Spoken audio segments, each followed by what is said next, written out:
I'm sorry to have to begin by disagreeing with His Grace.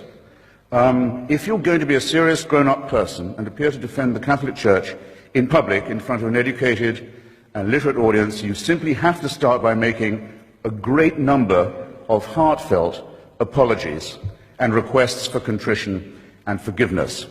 Now, you might ask, you're fully entitled to ask, brothers and sisters, who am I to say that?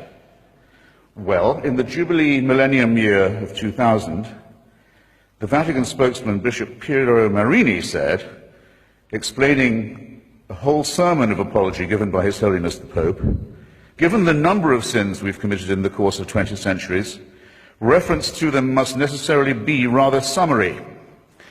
Well, I think Bishop Marini had that just about right. I'll have to be summary too. His Holiness on that occasion, it was March the 12th, 2000, if you wish to look it up, begged forgiveness for, among some other things, the Crusades, the Inquisition, the persecution of the Jewish people, injustice towards women, that's half the human race right there, and the forced conversion of indigenous peoples, especially in South America, the African slave trade, the admission that Galileo was right,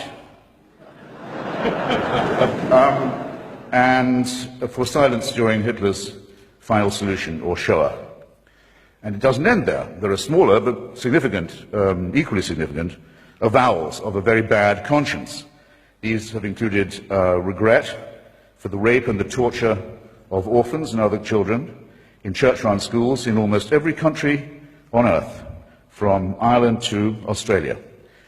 These are very serious matters, and they're not to be laughed off by references to the occasional work of Catholic charities. But I draw your attention not just to the apologies, ladies and gentlemen, but to the evasive and euphemistic form that they take. Joseph Ratzinger, the current Pope, considered by some, by Catholics, to be the Vicar of Christ on earth, in his comment, one of the few he's made, on the institutionalization of rape and torture and maltreatment of children in Catholic institutions, he has said, it's a very severe crisis which involves us, he said, in the following: in the need for applying to these victims the most loving pastoral care. Well, I'm sorry. They've already had that. And to say that this is the responsibility laid upon you by the horrific admission that you've already had to make is not accepting responsibility in any adult sense. The same euphemism comes in the term some Christians allowed themselves to be deceived in this way and to act against the gospel. Well, anti-Semitism was preached as an official doctrine of the Church until 1964. Do you think that might have something to do with public opinion in Austria and Bavaria and Poland and Lithuania? There'll come a time when the Church will issue apologies and explanations and half-baked appeals for forgiveness for things it's still doing. I think that there will be an apology for what happened in Rwanda, the most Catholic country in Africa, where priests and nuns and bishops are on trial for inciting from their pulpits and on the church's radio stations and newspapers the massacre of their brothers and sisters. Staying in Africa, I think it will one day be admitted with shame that it might have been in error to say that AIDS is bad as a disease, very bad, but not quite as bad as condoms are bad, or not as immoral in the same way. I say it in the presence of His Grace, and I say it to His face. The preachings of His Church are responsible for the death and suffering and misery of millions of His brother and sister Africans, and He should apologize for it. He should show some shame.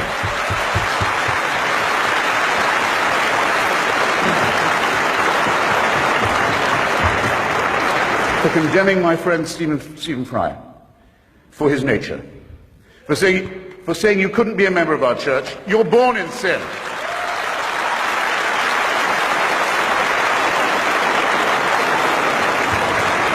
He's not being condemned for what he does, he's being condemned for what he is. You're a child made in the image of God. Oh no, you're not. You're a faggot.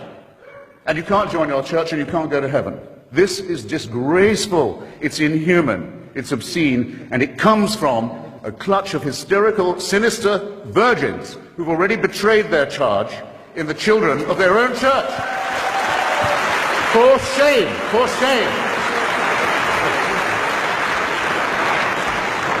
I don't wish any ill on any fellow primate or mammal of mine. So I don't at all look forward to the death of Joseph Ratzinger. I don't. Or any other pope. Not really. Except for one tiny reason which I ought to confess and share with you. When he dies, there's quite a long interval till the conclave can meet, and for that whole time, that whole interval, it's a delicious, lucid interlude, there isn't anyone on earth who claims to be infallible. Isn't that nice? All I want to propose in closing is this, that if the human species is to rise to the full height that's demanded by its dignity and by its intelligence, we must all of us move to a state of affairs where that condition is permanent. And I think we should get on with it. Okay, thank you for having me.